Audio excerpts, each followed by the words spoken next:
welcome to Good Sport Reviews. Today, we're taking a bit of a different angle here. We're going to be discussing Frank Lampard. Now, I made a video a few days ago on my YouTube channel, a short, and then I put it on TikTok about Frank Lampard becoming the next Rangers manager and why I think it would be a good fit. And this was met with a lot of grief, so to speak. A lot of people saying that I was wrong. A lot of people just saying that it's a daft decision. They don't want him anywhere near the club. And I'm just going to give my quick thoughts on why I think that he might actually be quite good in the Rangers role if given the opportunity. So the first thing to remember about Frank Lampard is he's managed three clubs four times. Of those situations, two of them were never going to work, and people just need to sort of look at the facts that first off, we'll just run through everything. We'll just go through the timeline. So Frank Lampard, he became Derby manager on the 31st of May 2018. He was tasked with essentially getting them into the Premier League, and he almost did it.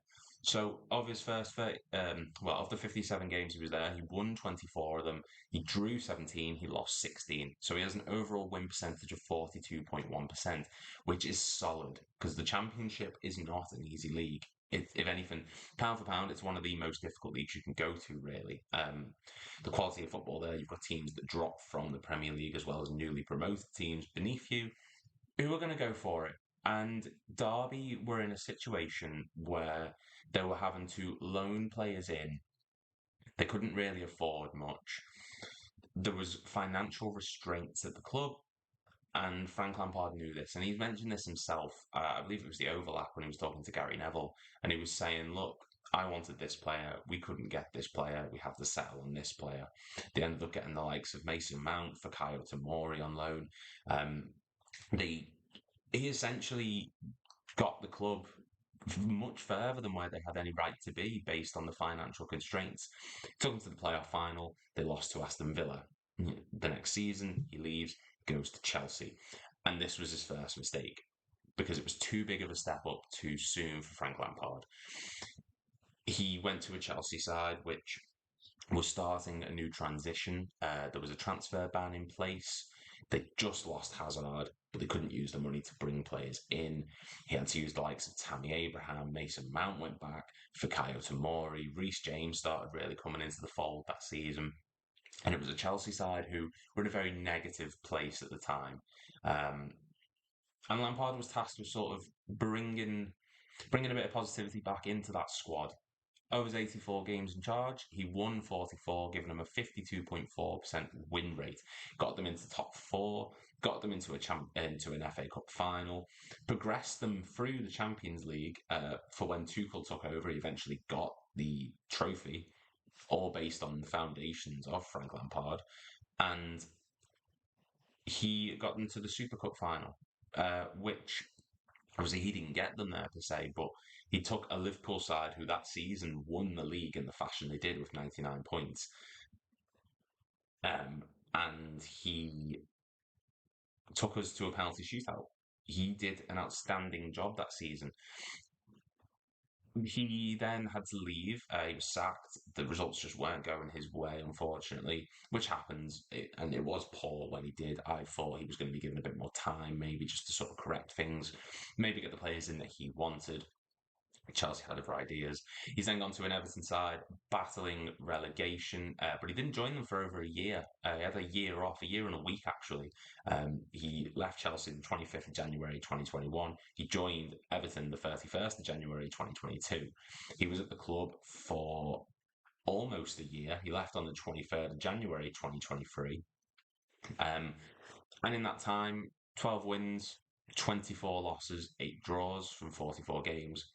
27.3% win ratio. Not good. However, this is the caveat for this. A lot of people seem to forget that this Everton team that Lampard took over were in financial dire straits. They weren't willing to invest in the team. They didn't have the money to. They were in crucial or crushing debt even. And they weren't able to bring in any good players that they really wanted. Farhad Moshiri used all the budget essentially in the few seasons before Lampard got there. 500 million in, I believe, 5 years or something ridiculous like that.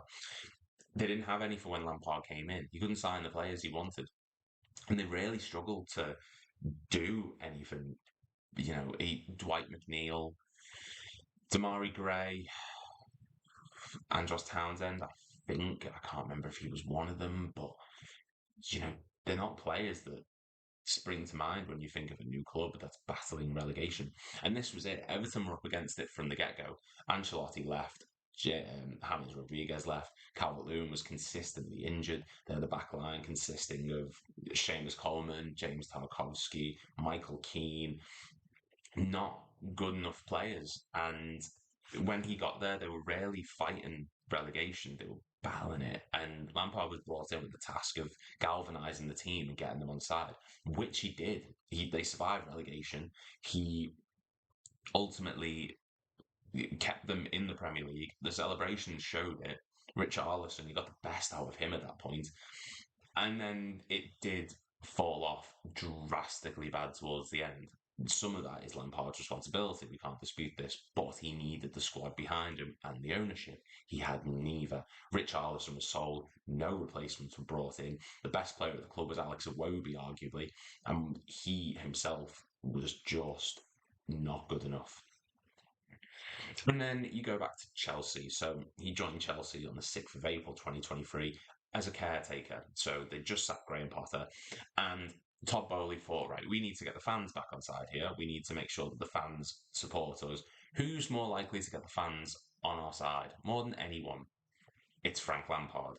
Well, he won 1 in 11. But you need to factor this in. This is the biggest but, similar to the Everton one.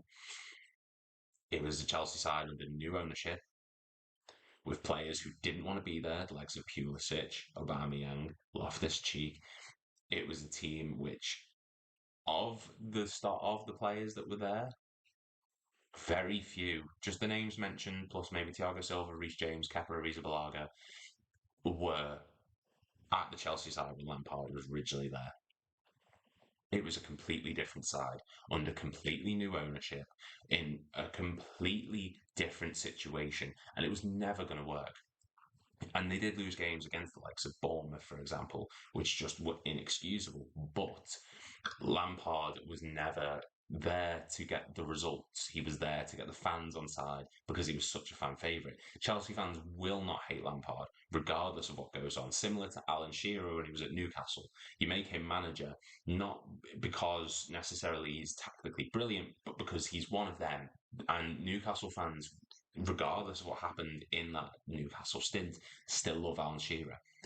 Chelsea fans still love Frank Lampard. Steven Gerrard became manager of Liverpool. It didn't work out. I still would love Steven Gerrard. It's just the way it works. And it was tactical by Todd Bowley. Now, Frank Lampard himself's been on Monday Night Football and said he's not in a rush to get back into management. He's enjoying the stress-free life at the moment. I think he'll be back sooner than he thinks, and Rangers could be the perfect opportunity. I'm going to quickly just explain why.